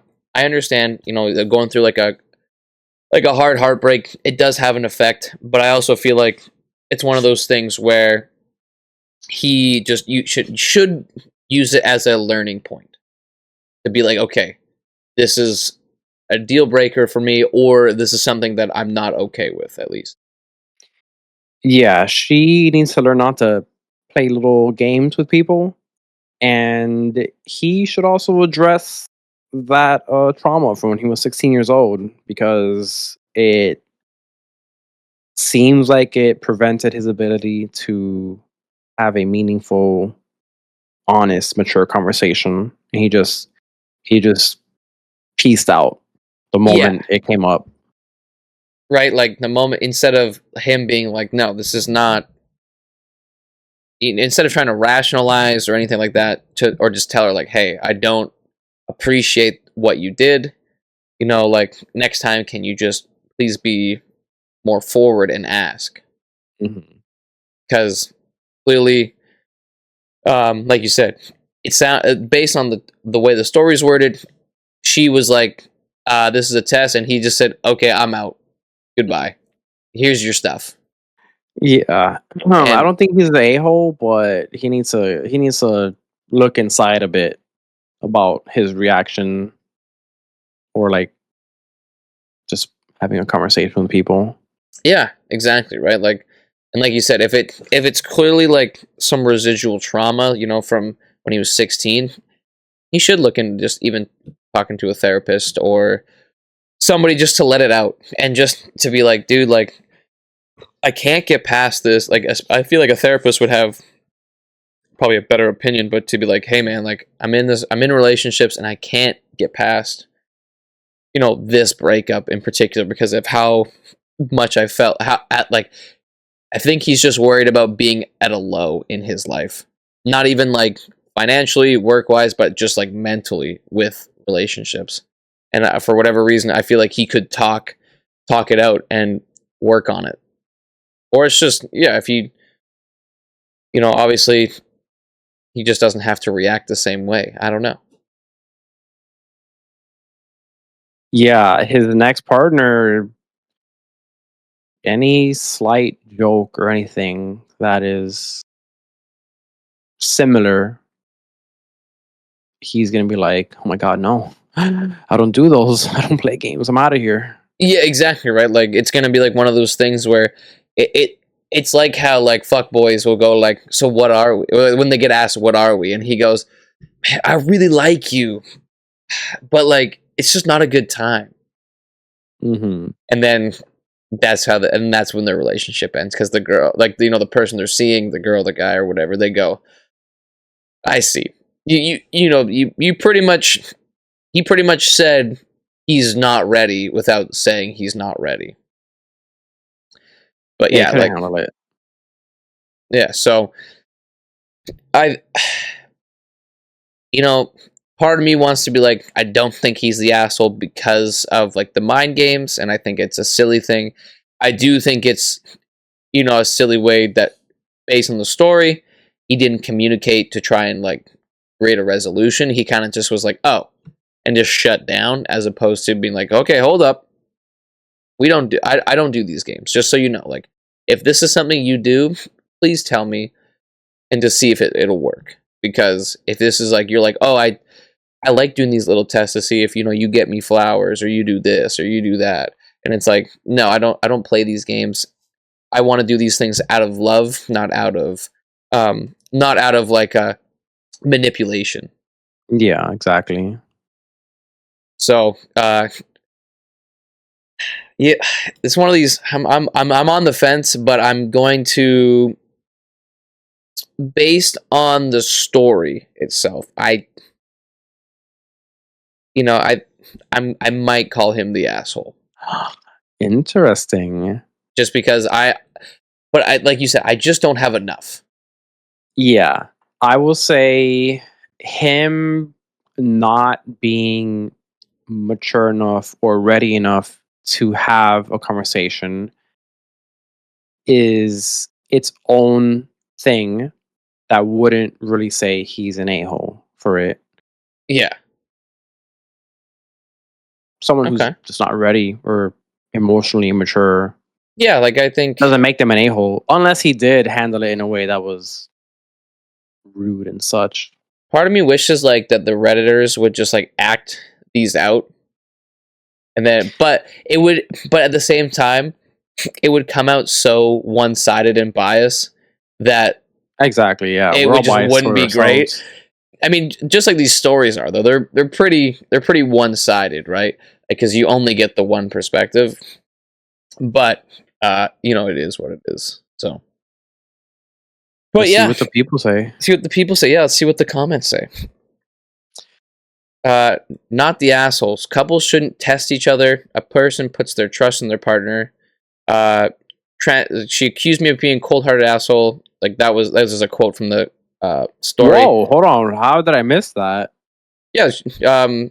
So after I know the cold-hearted part, but not the other part of that. that she was only using her for sex. Yeah, that's what that's apparently after she accused me of being a cold-hearted asshole and that was only using her for sex. I wasn't. I thought we had a future. He wasn't at the moment ready to propose, but in his head, she's like, I think this girl might be the one. I think this girl's the one. And then they're just seemed to be going well. But translation, in this person, the comment said, she didn't want to take responsibility for her actions and shifted the blame onto you to make herself feel better. What the person said. Yeah, that's kind of toxic of her to get rejected essentially, and then flip it saying, "Oh, you just want me for sex." Yeah, like it's super crazy.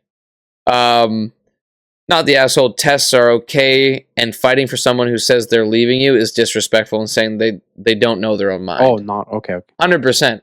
I mean, like, if I feel like if somebody was like, I think we should break up, like, what am I supposed to do? Like, no, babe, please don't leave me. Like, it's like, no, it's like this person in their mind, they know themselves better than anybody else. Mm-hmm. Chick goes like, I don't think this is right for me right now. Whether it could have been the best thing ever, or it could have been the worst thing, like whatever potential pathways it could have been. But in their mind, it's not that. And I'm not sitting here trying to be like, no, like, we're going to have such a good future together. Just like, no. If if Danger and I were in love and Danger told me he was like, nah. Okay, so because we are, if Danger said, I'm sorry, dude, like, I gotta leave. I can't be with you. Like I'm in love with D Martinez, and I would be like, no, Danger, please, In his no. dreams. In his dreams, man. And I'd be like, Danger, no, babe, please don't leave me. Like that just it looks poor on myself, and B, Danger's mind's already made up. There's nothing I'm gonna say. We might fuck out of love one more time, but like, there's no like, nothing's gonna happen. Like it's like your mind's not changing. Yeah. And I don't know what this would be like categorized as, but for me, if I get tested and she says, we're done, pack your things, whatever, and she seems serious, and I'm like, no, let's talk it out, please. I'm sorry, I'll change. And I do all the whole like, pity stuff. Yeah. And she ended up testing me and she takes me back. It's never known that it was a test, right? She never says how She was never testing you. like But you she passed. says, yeah, she just says, you know what? Okay, we'll try it again. She now forever has that power over me. She now 100%. knows that all it takes for me to like act right in her eyes is to just threaten breakup. Leave it. Yeah. And I will never let anyone have that type of power over me. So I would never test someone and like play mind games and think, oh, I have this over them. I can now manipulate them this way or whatever. I would never do that to anyone. Don't expect anyone to do that to me. So if they're gonna play games with me, I'll talk it out, and I ain't gonna beg. But I'll leave. Yeah. Your comments got me flipping over to the other side. I don't think he's the asshole. I don't think he did. I still don't think he did it right. Like but I think when you said that, like, it's a good point, because now if he were to stay, it's just like one of those things, and like you said, the last, like, all she'd have to do is just snap her fingers and say those things, and all of a sudden you're maybe you had plans with the boys. As this is a hypothetical, you get plans with the boys. You guys have been planning this for like months, and then she goes, "Oh no, I don't. You remember? I told you we had this," and it's like, "No, you didn't. Like I've been telling you for months." Okay, well, and then all of a sudden, it just transpires into the worst case scenario. So unfortunately, it's unfortunate, but it happens. Yeah. So I still think, he's not the a-hole, but if he's basing it off of what happened at 16, figure it out. He should work on that for sure. Yeah. But it seems Danger, like they don't think he's the a-hole either for this one. yeah, they seem to not either. Like, not the asshole. Fuck your family's opinions too. It's not them that had to deal with being told that you were breaking up as a test. She fucked around and found out, and it's backfired, so she's blaming you. Totally fair, right? This one, like, no one likes being the subject of weird relationship mind games, and the people that do it are always so surprised when they get dropped because of it. You'll find someone more confident. So, yeah, nothing but it all makes sense, baby. It's all coming together. There we go. That one seems to have a good consensus. Yeah. Because, we got people with the right mindset. 100% Kat Wangforce. I just want to know why she felt the need to test him. I do too. I'd be curious to like what transpired in her mind to be like, I need to do this. Like, for all we know, they could have been having relationship problems prior, anyways. Yeah, I don't know who it was. If it was someone in chat, maybe it was Kat that said, or I don't know where I read this. I feel like I'm making up this memory, but I could have sworn someone said that that's what happens when someone is developing insecurities. And I believe it was her. Talking it out, rather than talking it out and be like, "Hey, babe, are you fully in on this? Like, can we, check ourselves where we're at?" She just simmered on it, probably asked her girlfriends, and they're like, "Nah, he's not in it. They're He like, just wants, test his he ass. he just wants a vagine. Test him." Yeah, And could have now it been. is. Maybe he could have done something. Her, like you said, her friends could have gaslit her. She could have been doom scrolling. It could have like watched one TikTok that said, "Is your man doing this? He doesn't love you." And She then probably had a bad dream. Yeah, exactly. Or like she woke up, he cheated on me in my fucking dreams. You know. But yeah, like exactly, bro. They should communication, right? Communication, and they should have just done it. And this is how quickly things unfold. You know, like because especially one of the things I feel like TikTok has ruined is genuine relationships. And just like a lot, and is genuine relationships, financial, the ideas of financials, like how much people make and stuff. TikTok is you shouldn't be watching that for advice. It's that dang Gen Z and their TikToks. Yeah, dude. So, but yeah, those are good. So Danger, my man. Mm-hmm. Every time we have a guest on the show, we have a game built for them.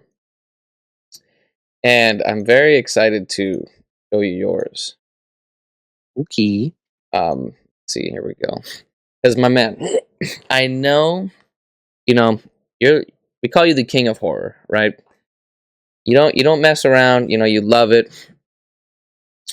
There's something about artificial terror that makes it okay, But so today, my man, we will be playing. Oh, sugar! We'll be playing Quite the Pickle because I know how much you love pickles too. So, how this game works is I'm going to show you. There's two styles of questions here. One is going to be a screenshot from a game you've played. Okay. You're gonna get. I want you to guess what game it is, and then also there might be a little bit of a hidden object inserted into each screenshot. I don't know. I'm not gonna tell you what it is, but I mean you probably have a good guess of what it could be. But the second set of questions, the second type of question, is we're looking at a review you've left, and I want to know if you know what game that review is. Okay. It's like hearing your own voice. Exactly, dude. Reviews. I've had people tell me, dude, I saw your review on this game and I went ahead and played it. I was like, oh, no, that was not for my friends to see. And just that's for strangers. Just for anyone's curious, Danger's left 62 reviews probably as of this point since 2024. I wrote 2 today. Okay, 63 reviews, 64 reviews.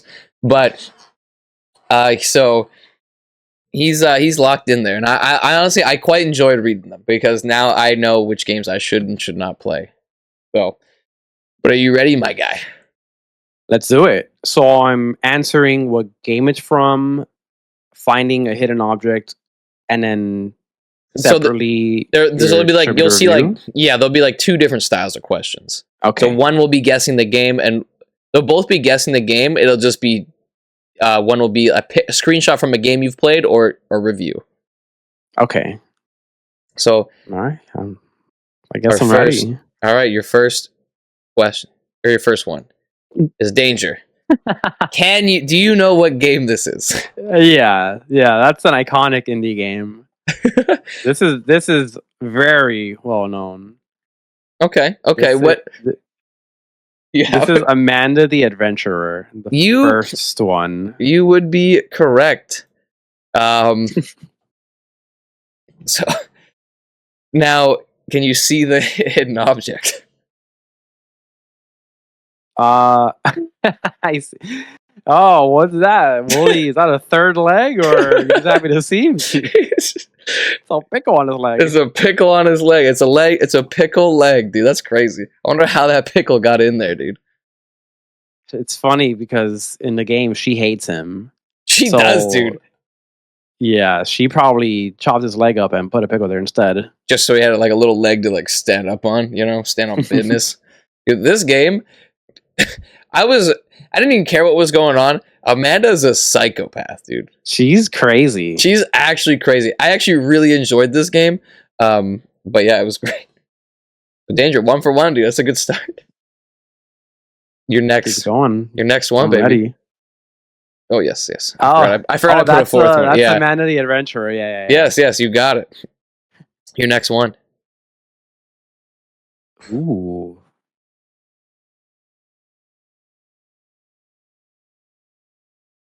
There's 3 per. So let me know if you need to move on to the next shot. You mean like the same game? Yeah, same game. So it'd be like this one, then less blurry, and then less, and then the answer. Is this Little Nightmares 2? No. I'll give let's go for the next one.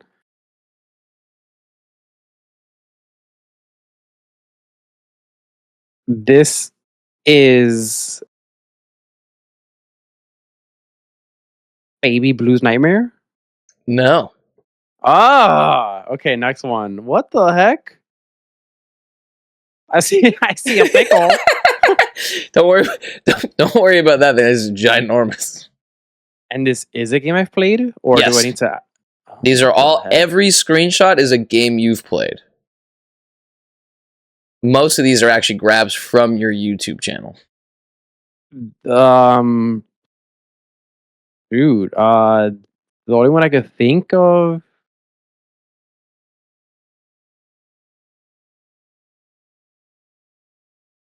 The last one I could think of is.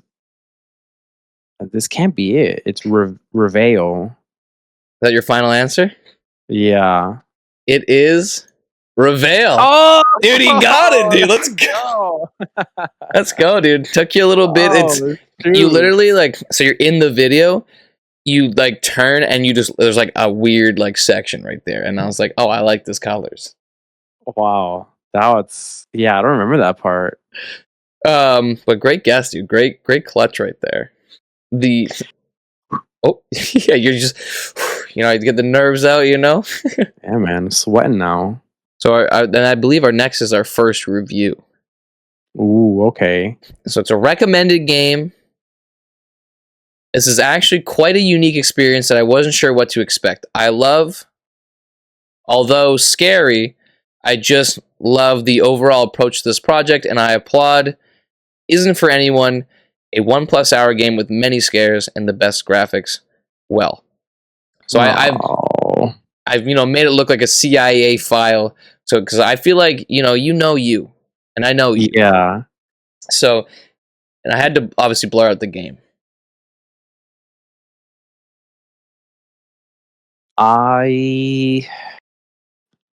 The tough thing with this one is that we do have other shots. So if you don't know, I can go on to the next one. I can tell I said that this game isn't for anyone who's looking for a 1 hour game. Right. Wait, is this? The brain's turning. Is this Psalm 9:3:16, whatever it is? No. God. Okay, next one. Next one. So you put 3.5 hours into it. You did this on, not 3.5, 3.1 hours. You posted this on August 19th. This game isn't for anyone who's looking for a 1 hour game. And I put 3 hours into it. You put 3 hours into it. You said, I love how each developer gets to show off. This is some video horror series or horror series anthology. It's something like that. So I'm not gonna get the full name, but it's something like video horror anthology. Well, I think I did. Yeah. So after this, I think with these ones it's just 2. But you would be correct. It is VHS, video horror stories. I'll give it to you though, because you were right there, dude. Like you said, video horror Start with something with an S. Yeah, Scary. I knew it was. Yeah. Yeah, so no, you crushed. That was good. Our next one. Oh, dude, I freaking love this game. You kicked butt Dude, this in is this great. game. I told you in your own chat, like, bro, you did this faster than me. Good freaking job. This is Finding Frankie. It is, and Ew. Yeah, it's a pickle too. I figured you'd appreciate that. This game, but in all fairness, you were looking for all the collectibles. No, I wasn't. You weren't. Oh, I thought you were. So I was just playing because like my favorite part about these scary games is if they have stupid collectibles. Like there's no trophies. I mean, like, there's achievements, but I only fuck with trophies on PlayStation. Mm-hmm. So I just play through the game, and yeah, it was fun. The ending was a little like, not the ending, but it was and like, but I like the idea of a horror Fall Guys. That's what I enjoyed about it. It was so good, yeah. Finding Frankie. I imagine that's what Bill looks like when he gets drunk at the airport. Yeah, with the tooth. Yeah. Your next one.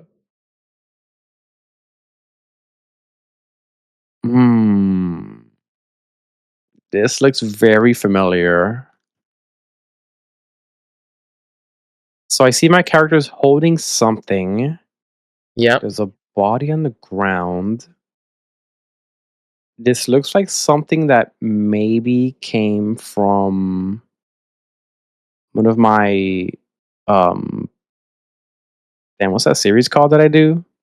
My indie horror showcase. Your showcase, yeah. One of my favorites. Like the showcases, I mean, they're just great.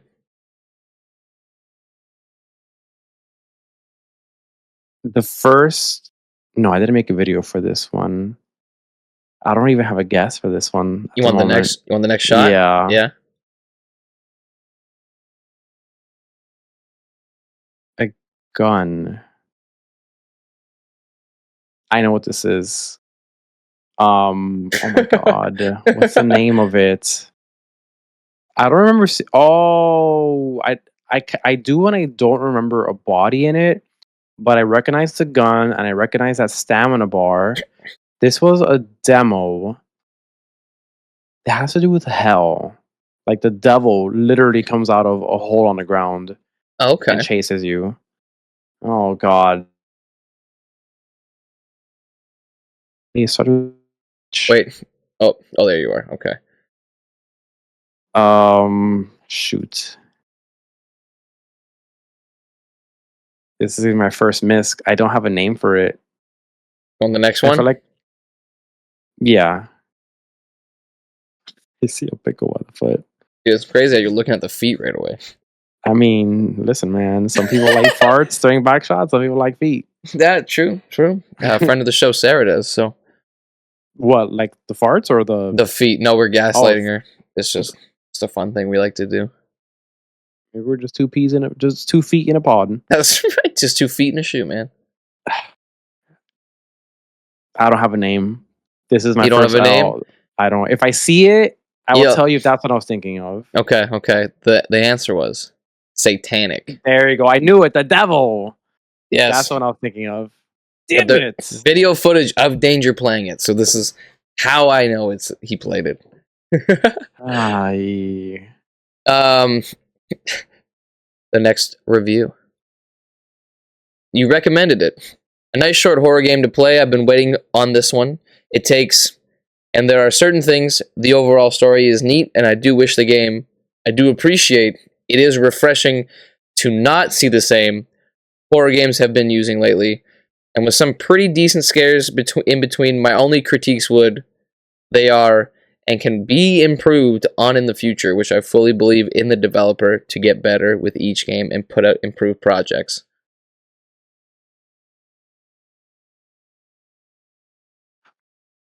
It says I've been waiting on this one. That's right. A nice short horror game to play. I've been waiting on this one. It takes it takes something, and there are certain things, something. The overall story is neat, and I do wish the game developers something, I don't know. You want the next Refreshing one? to Yeah. Yeah. There you go. First game. Locations. Mini puzzles, find keys and the combinations.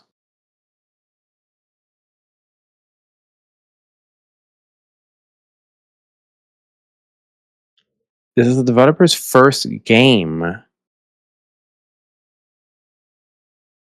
A demo? I played a demo? What the heck? And you only played this game for an hour. Yeah, so what the is a demo like just 1 pixel? Is that the game you're guessing, or like you're just? Oh no. Oh I'm no. saying like the demo was just like 1 frame Oh. for the full thing to be an hour.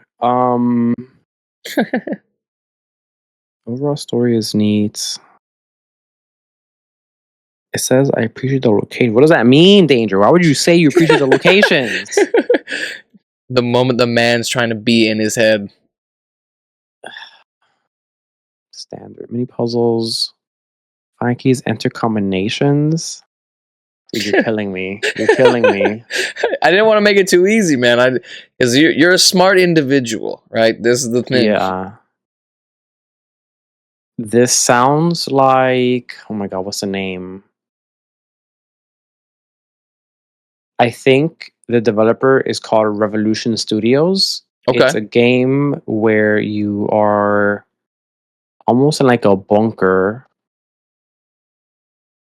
or a cell. And I pictured jail cells. You stare at a TV for a bit. Okay. I don't remember the name. I'm gonna have to ask for the next screenshot. This is the last one. Mm-hmm. So you just ready for the game reveal? Yes. Okay. The game is.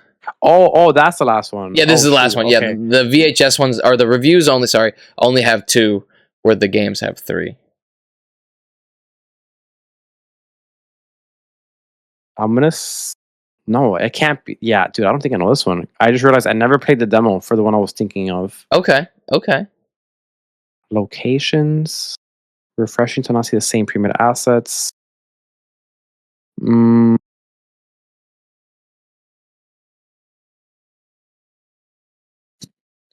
Oh, dude.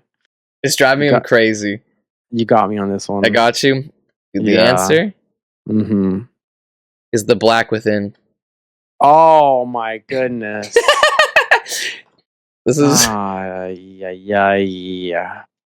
I remember that game. That one was the developer himself. Like, we had conversations to clean up the demo a bit, and I gave some feedback. It was my first time ever getting a key from a developer. Like, That's dope. personally reached out. Yeah. Damn, That's cool. What a freaking generic, vague review. Hey man, it's. I think this is one of your first handful of them. You know what I mean? Yeah. So that was a good one. That was good. It's. I'm glad you enjoyed it though. You know. The next game.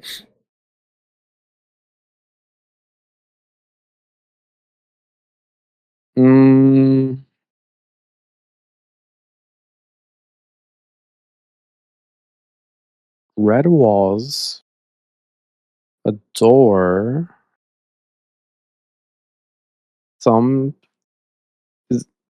I was about to say that looks like a because I see on kind of in the center of the screen to the right of it, there's like a more red thing on top and a green thing to the left.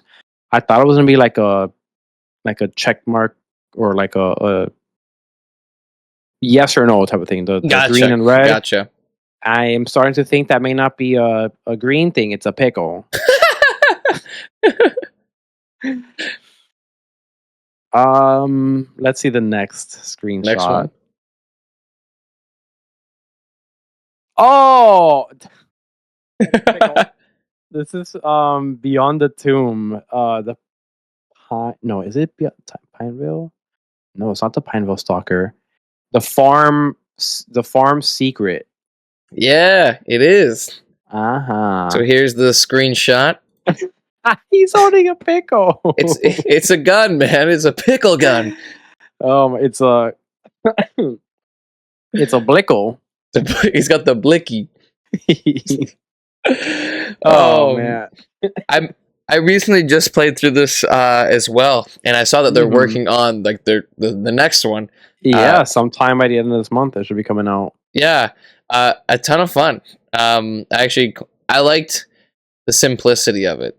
You just like you didn't. It wasn't like too crazy. You just played through it. Except it was kind of stupid to like have to like make dinner or whatever the fuck. Yeah, if you like those, have you played Fears to Fathom? Yeah, they kind of annoy me. The Fears ones. Really? Yeah, because like every time I've played it, I get to a point like what happened last time. So, like they don't really like tell you what you need to do. So like there was the one I was playing the second episode, and I kept getting like I kept dying because I couldn't figure out what to do, and I had to keep like going to drink this tea to get drugged again, and then like walk with like reverse controls back to my room, lay down, and then like try and figure it out again.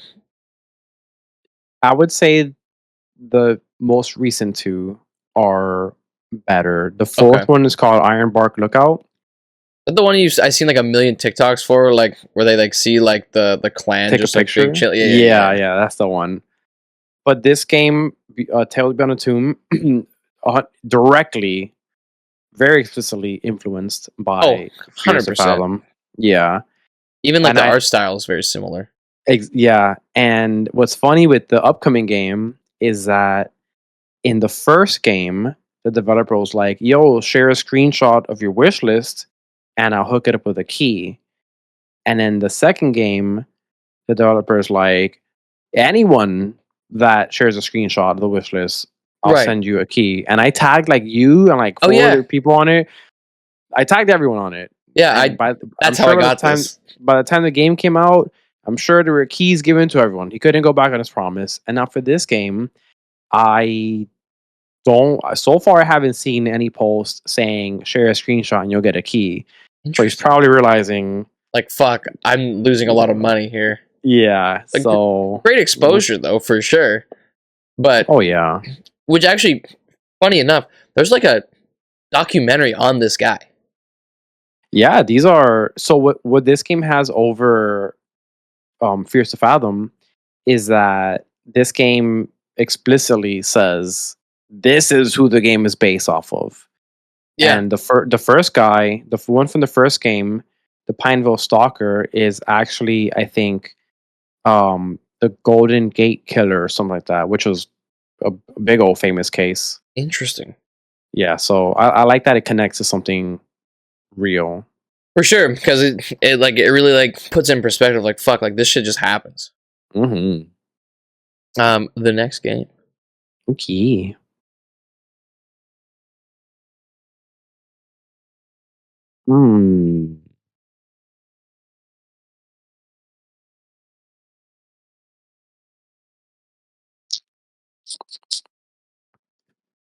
I see what might be a kitchen.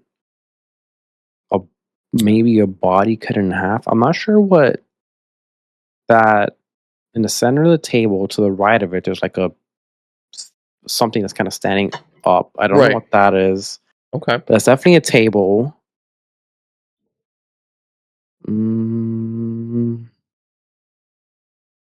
I'll take a guess. Okay.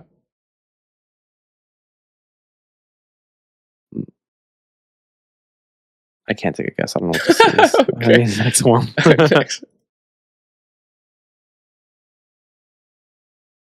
Oh, dude. Oh my God. This was right before one of the biggest scares I've had. This game is, oh my God. It's by Just Tomchuk. He's the developer I've had conversations with. This one is called... You got it. Lost Tapes? The Lost Tape. It's not. That's not the name of the game, but you're on the right. You're on the right track. Do you want to? Yes. Yes. What? You're on the right track with part of what you guessed. I just didn't want to give it to you because it's just so far off. I see But a it's pickle.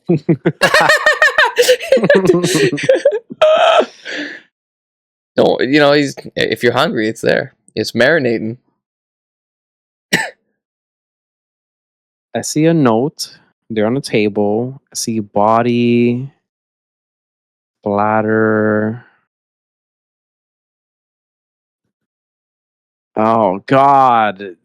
Where do these screenshots come from? Like Your videos, bro. one pixel of me like panning away. You're like that thing. I'm you like probably that. saw Well, for half a I'm not gonna second. fucking just make it easy for you, man. Like that wouldn't even be fun. Like the fact that you're sitting there using You your mean brain. you didn't screenshot the title screen or each game for me and tell me which one is this? Exactly. What game is this, man? It's like, no.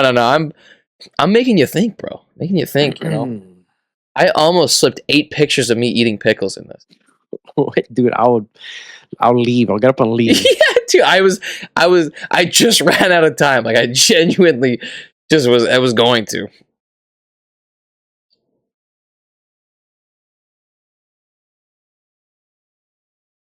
You give up? No. Look, part of what you guessed was right. Something lost? Nope. Or lost something. It can't be tape. I don't think I played a game called Abandoned Tapes. It was Abandoned Souls. Is it Abandoned Tapes? It's not. Mother. There's no screenshots left, right? No. The next one is just going to reveal the title. Yeah.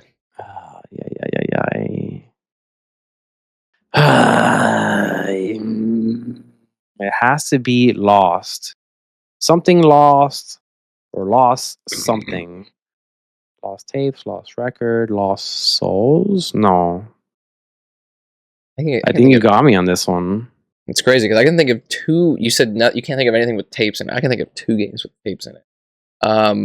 But the answer. The Curse Tape. There you go. You got it. Oh my god. You got it, dude. This is a game I was thinking about. Oh yes. My god. You like when you said the tape, and I was like, you're right there. But like when you're like the lost tapes, I was like, I can't give it to you. I can't. But dude, I played this recently. So much fun. Genuinely. Yes. Oh my god. I remember because like out during the stream, like I'll like look at my tabs and see like, oh, who are all these people on my tabs now? These are people that I was watching at some point and they rated out. So like close a few others and open up new ones. And I remember seeing yours and it said the Curse Tape, and I was like, oh, dude, I wanted to see that. Dude, it was my favorite part because I loved it because it was so short, so sweet, and I want to play more from this dev. And he came out with one on the 19th, I think. Oh, and my video for it came out on YouTube today. Oh shit! Okay, well, I will have to play it and then watch your video. Because like, dude, genuinely, like when you turn around and that thing's fucking running at you, scared the life out of me. I was mortified. Holy damn, that was a rough one to guess. And then our final review. Another recommended game. Danger recommends a lot of horror games.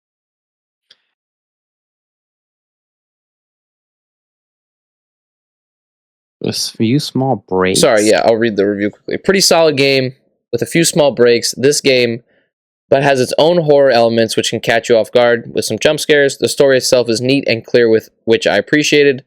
I think this is a good game for those who. I need to work on this. Well, I mean, I take out like a lot of keywords. It's really gonna fuck it up. Yeah. Pretty solid game.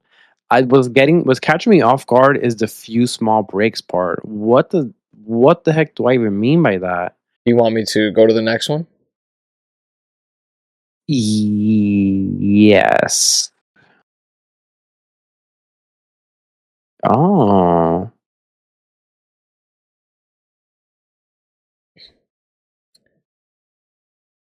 Getting more information. The braining. 2 Computing. hours, and that was with a few small. Damn, no. What's throwing me off is the picture on the top because Oh, it's yeah. red. Yeah. I have a game in mind. Yeah. No, that can't be it. Was it oh my god. Not Ethel. Ethel was blue. There's the one you're in a house with the old lady. Yeah.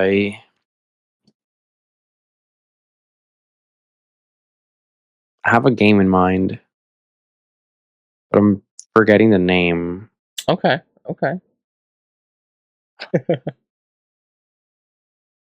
October 28th.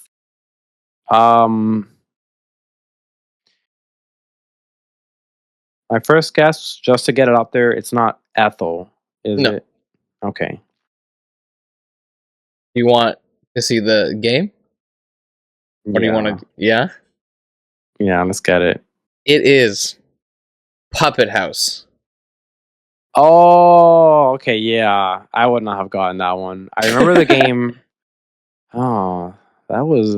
I need to do better on these reviews. Nah, man. Damn.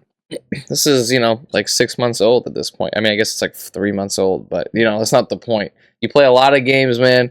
Play a lot of horror, but honestly, overall, I think you did pretty solid. Wait, hold on. Did your previous screenshot cover escape room? Yeah. Ah, Yeah. okay. I was like, as soon as like I didn't want to give it away, and then I almost was like, I hummed and hawed about like covering it up in the second screenshot, and I was like, I don't know. Oh, damn, that's a good one. That's a good one. But yeah, that was it, man. Thank you. Thank you for playing. I hope you enjoyed it. That was fun. It's like a good trip down memory lane. Absolutely. I feel like it tests your kind of like your it kind of tests your brain, be like, oh man, like I have played so many games. And like I was saying, it's like 64 reviews on Steam alone is pretty impressive because it's really cool to see because you care about these small horror experiences, and which especially with these devs that are pumping out games and when they're making good games, then hell yeah, like should be, right? Exactly. Yeah. And it's more recent than, I guess it was only in 2024 that I started writing It reviews. was, yeah. So I don't even know how many I played prior to that. It actually started. My first review ever on Steam started because I hated the game so much. Interesting. I hated it. It got me upset on stream that I was like, I'm gonna write a review for this game, and it's gonna be like, this game sucks or something like that. And I was like, no, I can't be mean. That's why I give so many recommended reviews. Because I don't like being mean. Like, game sucks. Well, I Go mean, find another hobby. and I feel like there's like things that it's like, you go like, hey, this wasn't for me. I didn't like X, Y, and Z. You know, um, just to say it sucks. Like, don't get me wrong. Some games genuinely probably just suck. But at the same time, I'm not a game dev, so I have no idea like the what the heck it takes to get into that. To like Exactly. create that stuff. So like, who am I to say? It's like if someone were to come up to me like, dude, that's shitty electrical, and it's like, dude, are you even like at me being an electrician? It's like, are you even like you're not even an electrician? Get the fuck out of it. You don't know what's good or not. Yeah, there was this whole thing on, I forgot what game, but I did give it a bad review. Okay. And like, in my best words, I was like, I do not like this game because I feel that blah blah blah. Right? Just flat out facts, or like my opinion, without speaking bad on it. And Right. I got into a whole conversation with another commenter on my post that was like, oh yeah, why don't you go make your own game then? And you're like, And I was like, I don't know how to make games. I just don't like this one. I don't think this is a good game. and you're just like, yeah. And they said, well, you're dumb. And I was like, what does that have to do with anything? I have an opinion. oh yeah, well, your opinion is stupid. And I was like, dude, you're not getting it. It's like when you watch like a game review and you don't agree with the reviewer. It's like, okay, but that's the review is an opinion piece. It's not exactly. Yeah, it's not like, here's why you need to do, like, this is why this is the best review to watch. It's like, no, you listen to reviews on people you trust and people you enjoy because you respect their opinion, not because you're fucking, if someone was like, say Grand Theft Auto 6 comes out and someone gives it like a 6 out of 10, someone's going to bombard him because of whatever XYZ, but this person just genuinely feels that this game, but maybe they didn't like Grand Theft Auto to begin with, so maybe they were the wrong choice to do a review on it, right? There's so many factors that go into things, but for you to just be like, this wasn't for me, I didn't like XYZ, and then buddy just like drill into you, not worth it. Yeah, people are kind of crazy on the internet sometimes. But some people also like to troll. That is true. I don't think this person was trolling. I just think they, for some reason, they felt the need to defend this game so much. Maybe it was like the greatest game in their eyes, and you're just like, no, this game sucks, and they're so heartbroken. They're yelling at Bill. They got in a drunk Bill rage. Yeah, that game was terrible. Whatever it was, I forgot at this point, but that game sucked. Definitely. Yeah. So, but Danger, thank you so much for coming on the show, man. I appreciate it. Thank you for taking the time. Where can the people find you? Pimp yourself out. Well, y'all can find me on twitch.tv/Dangerd0rk. The O in dork is a 0. So don't put a O in it, or else you're going to go to some random page that I hope to someday steal that username from. I also post my condensed horror playthroughs on YouTube under the same name, Dangerd0rk. The last time I checked, I am 4 follows away from 2,000, which is where I will do a 12-hour celebration stream for hitting 2K. Ooh. I always encourage others to follow only if they intend on, if they like the vibe and they want to lurk in the future or say hi. Don't fill up your follow feed with people that you don't intend on watching. I may not be everyone's 100%. cup of tea. Yeah, I may not be everyone's cup of tea. You may not like scary games or just my style, which is totally fine. It's better to not follow, and just not worry about me, than to follow and not watch. Just here's another number, So we're welcoming to everyone. If you like horror games, EDM, just chatting, and Souls type games, then by all means feel free to come hang out. I stream Tuesday, Thursday, Saturday, Sunday at about 8 p.m. Eastern time, all the way until 2 a.m. And yeah, that's really all I do. And I appreciate anyone who does stop by. Danger's great. Make sure I'll give him some love. I've had the pleasure of getting to know Danger over the last couple of years, so make sure you give him some love and give him go say hi. He's great. He's great. He's got to redeem that they talk like Animal Crossing people, and the people fucking love it. All right, the judge, jury, and executioner. But if you guys enjoyed the show, if you missed it live, you can check it over on youtube.com/@Koryzma, or I think @BKoryzma, sorry. And if you are watching this on the VOD form and you want to catch it live, make sure to come over and hang out on twitch.tv/Koryzma. And so don't forget to subscribe, check out the other videos if you guys are interested. And thank you guys for taking the time to watch. Hope you guys enjoyed. Let me know what you guys thought. Did Danger do good in the game? You guys agree with some of these topics? Am I the a-hole? Is Danger the a-hole? Should he give more ultimatums? Do I just give bad takes on the internet?